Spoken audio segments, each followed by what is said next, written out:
my bee books, there's a recipe for fried wax moth larvae. Really? Yeah, you can eat them. Really? There's plenty there. I don't think I would, but there's a recipe, and they're supposed to be like popcorn when you fry them. This is commercial grade oxalic acid. I have it primarily just for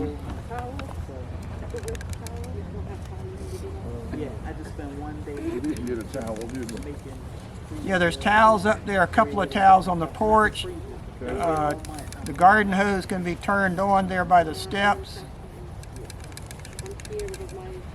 I don't know how many of y'all have worked in a lab, but I have 3 little marks on there. That's approximately 30 grams. Again, it's not that critical. So here's another one. So you should have at least 3. Yeah, those are. So y'all have already treated the one in the back. Yep. Did the vapor make it to the top? Okay, so you saw that, and it's going to be the same thing whether it's 1 story, 2 stories, 3 stories, 4 stories. It's a little bit longer to get it up there. Yeah, we did it 3 minutes and then left it in for an additional couple of minutes without taking it. You got a towel? A wet towel? There's one right down there. You have to. Here you go. What's smoking there? Oh, it's the smoker. No, no. I thought something was It on is fire. good. I'm eating a little bit of it every day. Okay, so then you put it in all the way to the black in the center, and then you cover. Now, when y'all get ready to do that one, take your hold smoke it. and move your And then you cover it. move your smoke away. But So you look can at the difference in the sunlight between Okay, the ready. smoke from the smoker versus You the can connect. oxalic vapor. I'll be right back. Standing with it, right? You can see You're it seeping supposed to wear goggles and respirators. It's coming out the bottom as well, back here in the back. So, Yeah. It's really coming out now. oh my God.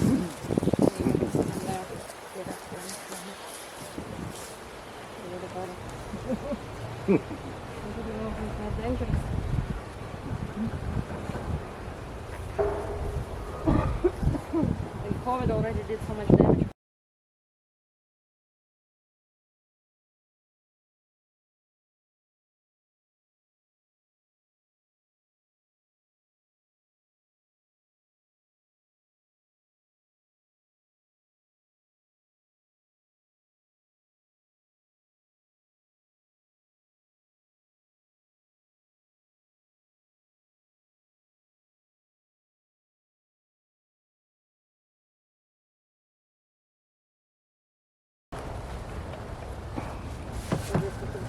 We're gonna see what the population is.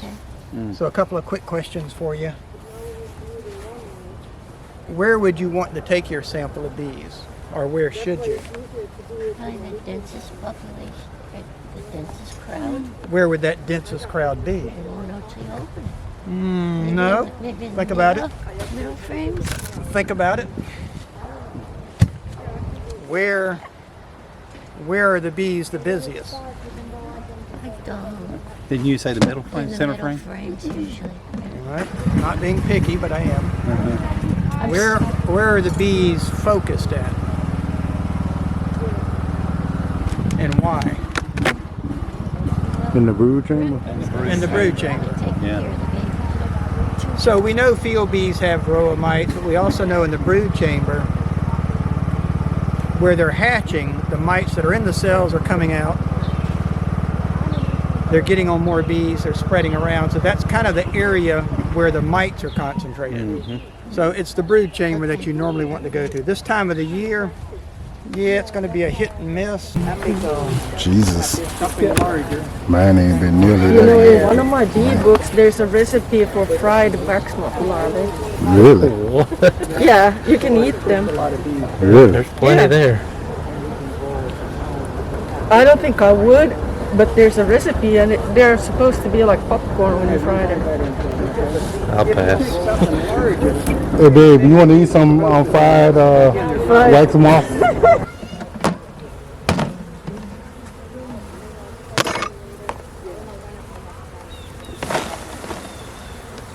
So now all I'm doing is collecting bees. So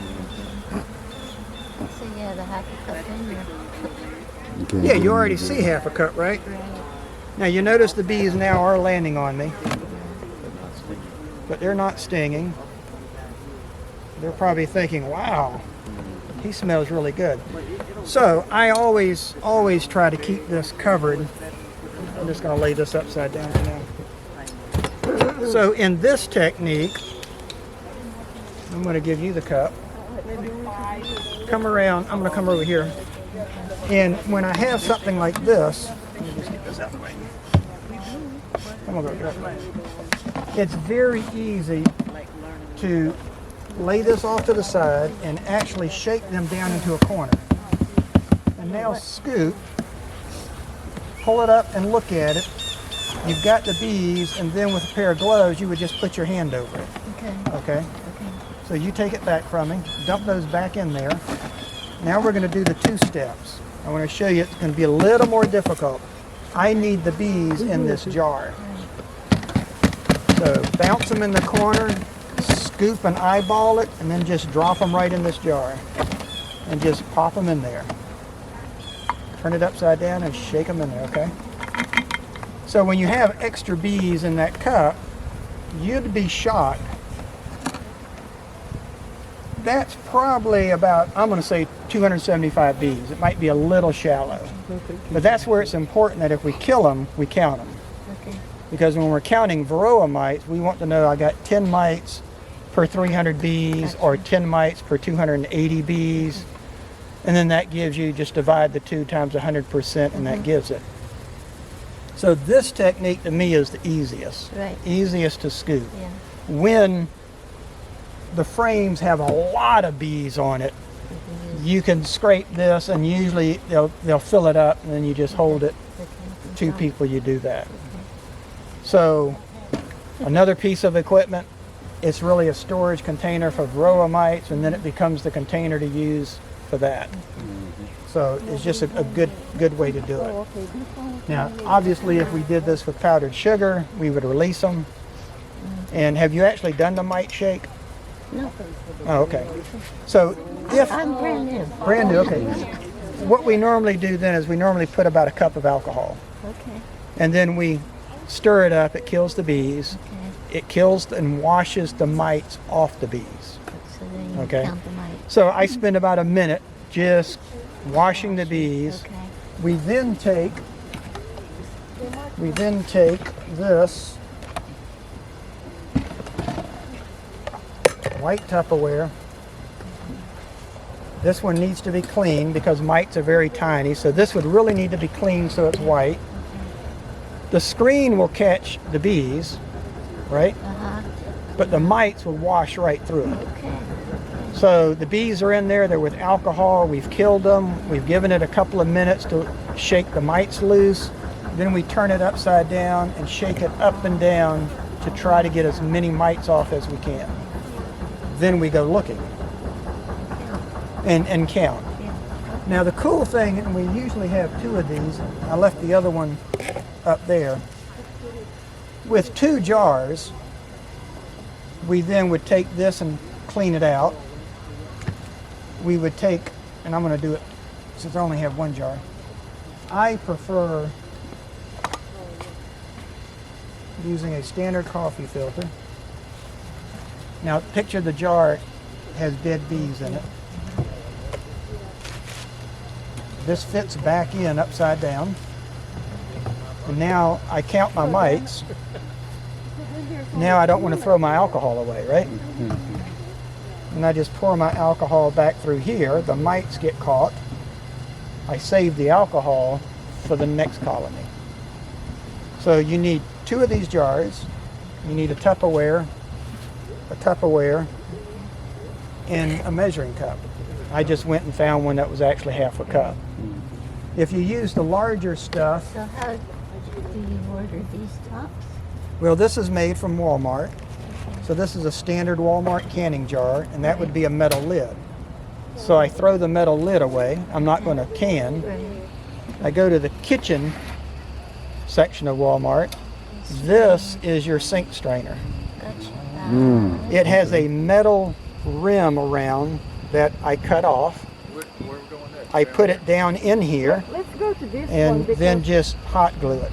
there's too much going on. And then I have my shaker. So, and then I'm just going to take it one step further. It is merely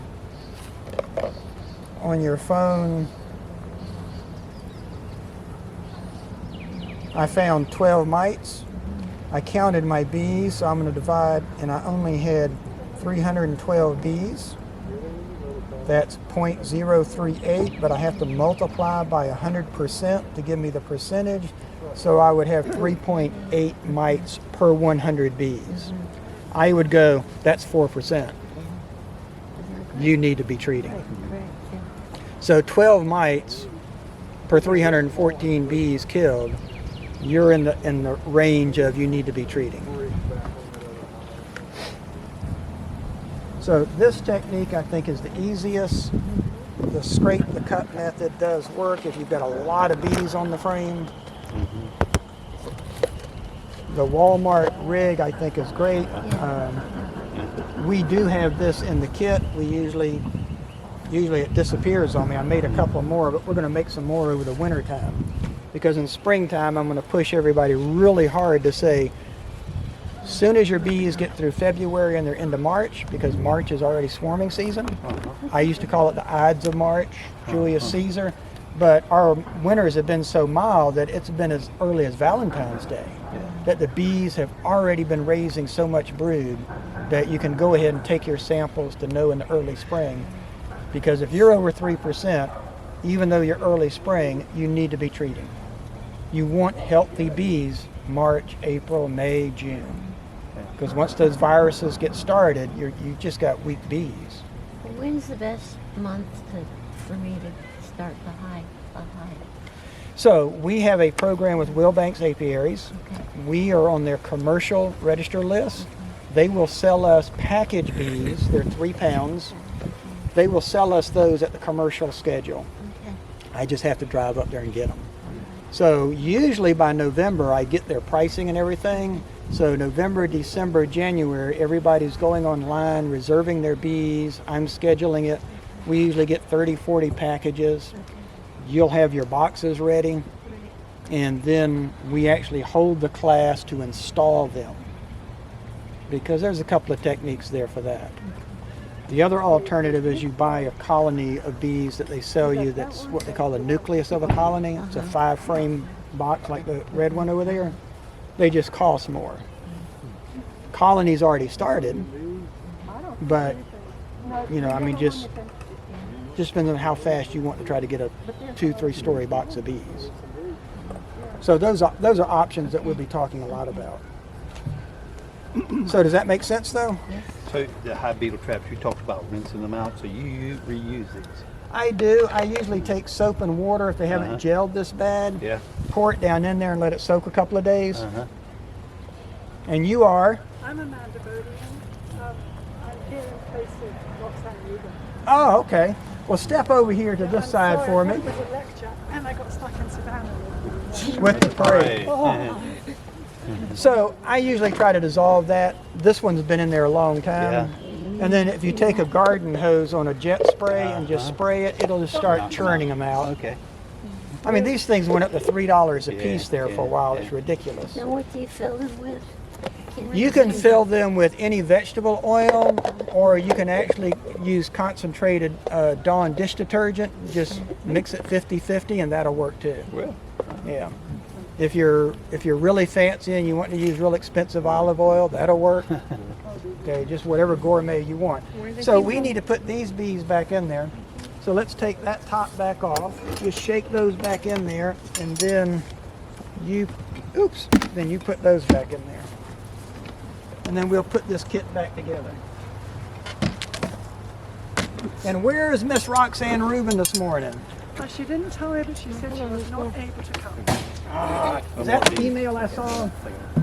Someone has sent me an email. There was a couple of people that sent an email that says I won't be able to make it there today. Oh, she might have done. Okay. She obviously show up. We are going to recap so you'll get to see and hear everything that they've done.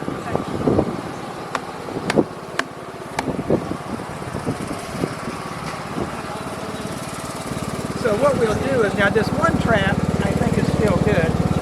We're going to slip it back in the corner where they had built their beetle cage.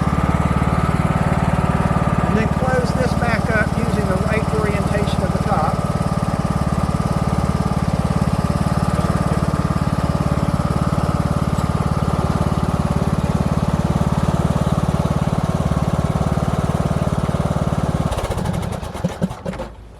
So he's orientated it flat side down, which is correct, and then the ventilation or the exit ports to the front. It's too big of a gap now. Yeah, they'll repropalize it. And they've got time. That's one reason that you notice I did not take my hive tool and scrape the top edges. Just leave the propolis there. Okay? So in the springtime, we'll be doing this again, but we're going to be doing we're going to kill 300 bees. We're going to count them. We're going to see what we have. Your package bees, at least coming from Wheelbanks, is who I recommend getting your bees from. You get a health certificate. They've already done all of that. They check their bees constantly, and they check their queens. So I know we're getting healthy bees. If you buy a nucleus package from anybody, one of the things that I haven't been able to stress enough, you need to ask that beekeeper, where's your apiary health inspection?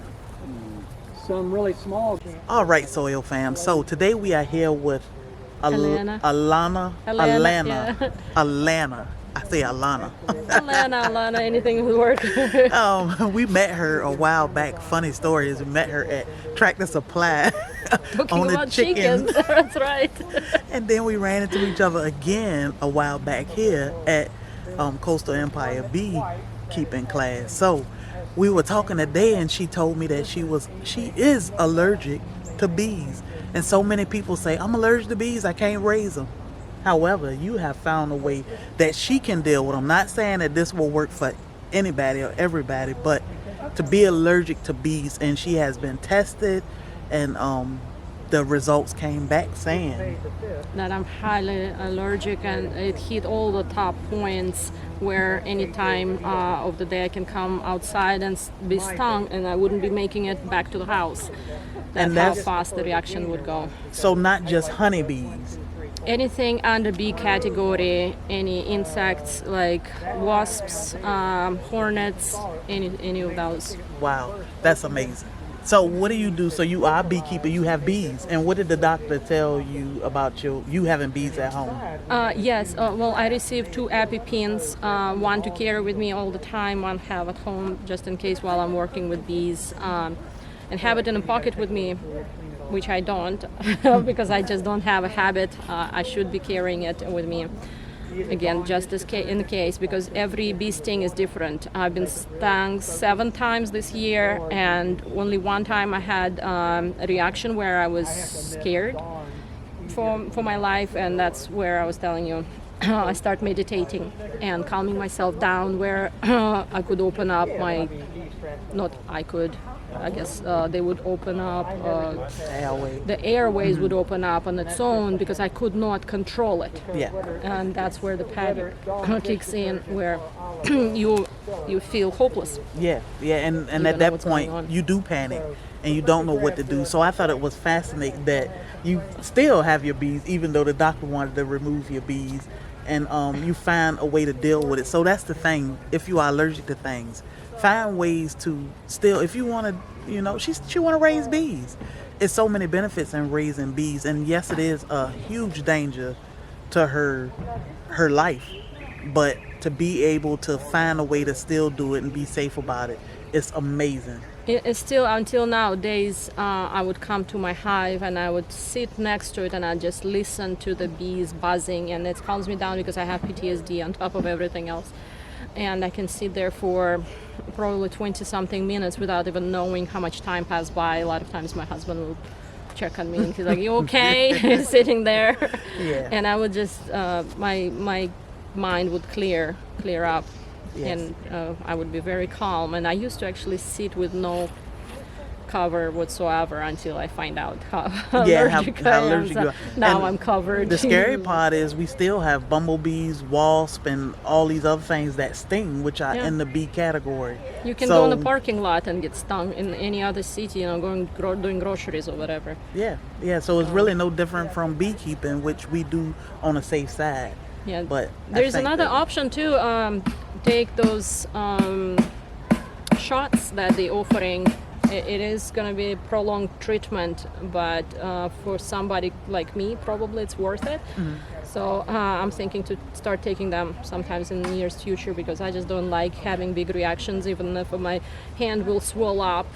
It is not very convenient for me because I have 3-year-old and 12-year-old who I'm homeschooling, chickens and dogs around the house, so I'm always active, and being a little bit disabled on one hand or the other is not very. And when you react, do you react soon as you get stung, or is it a later reaction? A lot of times just local reaction, puffiness, and of course pain, which goes away somewhat quick, and then next day it can get worse. Okay.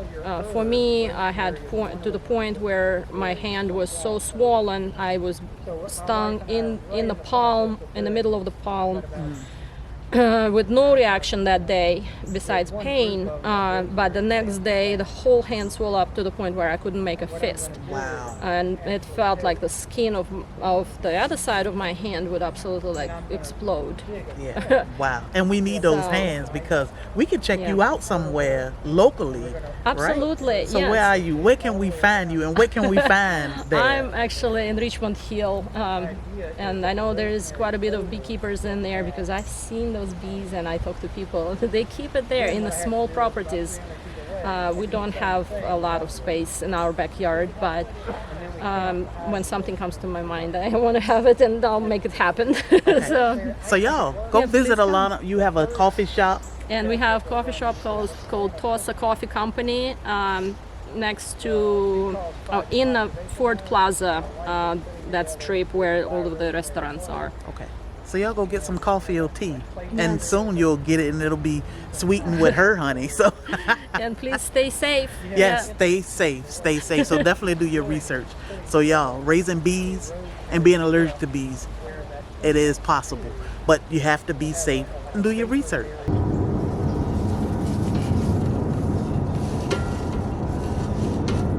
All right, fam. So it's early in the morning, and it's 58-ish, 60 degrees.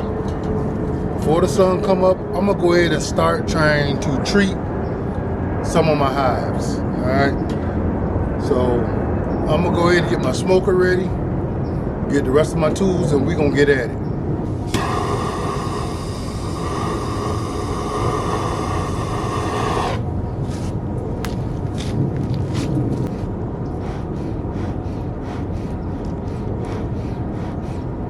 We are going to start our treatments of our hives.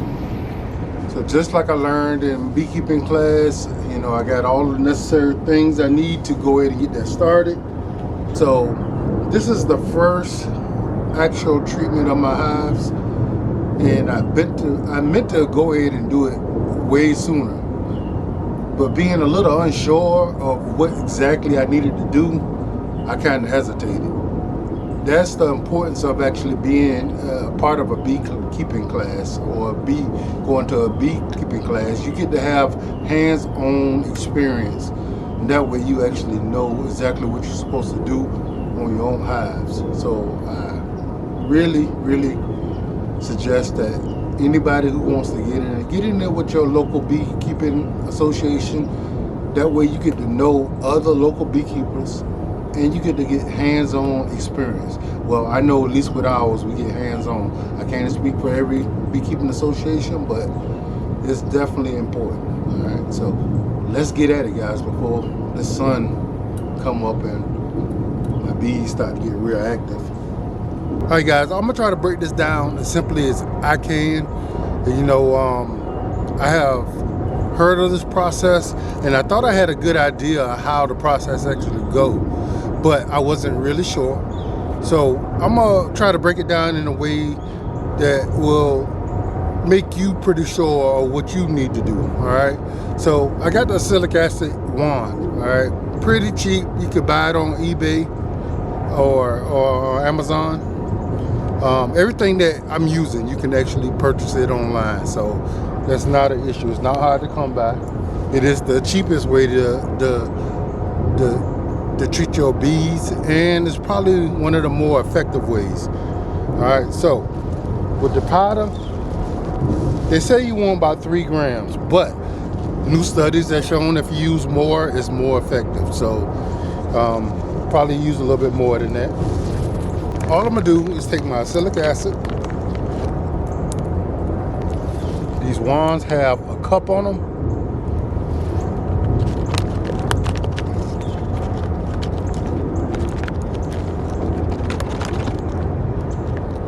And I'm gonna scoop up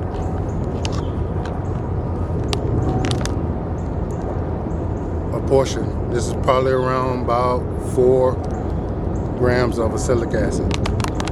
I got 10 pounds of this stuff. A lot of it. Yeah, 10 pounds. Got my smoker ready. All right, so guys, I did a test burn yesterday. I know it takes around 4 minutes and 15 seconds to go ahead for all this to burn out. So all I'm gonna do is put it in here. My wife is back there. She got the timer, and we're gonna let it stay in there for at least 4 minutes and 15 seconds, but possibly about 5 minutes. So about 5 minutes a hive.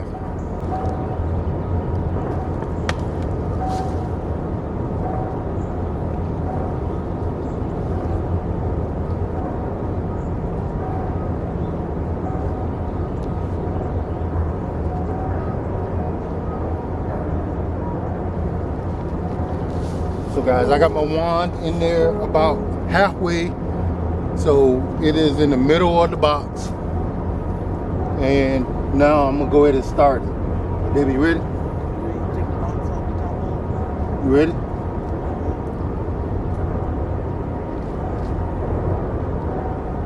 All right, so now it has started.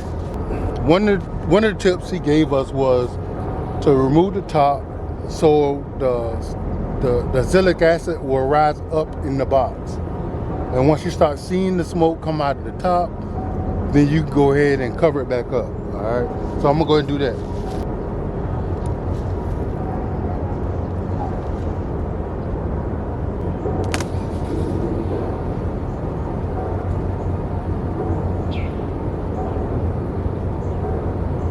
All right, guys, so I can see the acrylic acid coming out of the top. And now I'm gonna do is cover it. All the tools that you need to do it is generally pretty inexpensive. If you had to spend money on anything, it's gonna be a lawnmower battery if you don't have a lawnmower. But if you have a lawnmower, all you have to do is pull your lawnmower close by your hive and hook your wand up to it, and it should work perfect. But if not, you're gonna need something like a lawnmower battery. All right, guys, so we're at our time. So what we're gonna do is go ahead and remove our wand.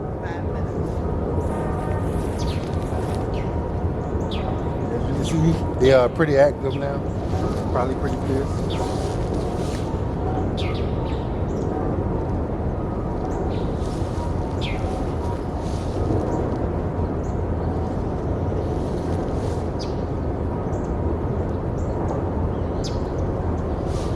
And as you can see, all my acrylic acid has burned off. So we got the hive covered back up. All the acrylic acid should be floating around inside the hive, treating the bees. And that's it for that one. So all we have to do is go ahead and get started on another one.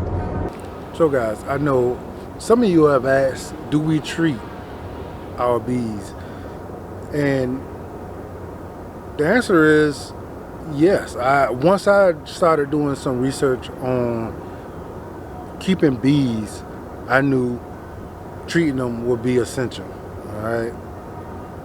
You could do exactly what you like to do, but all the science show that if I want to keep my bees healthy and keep them around, I must treat them.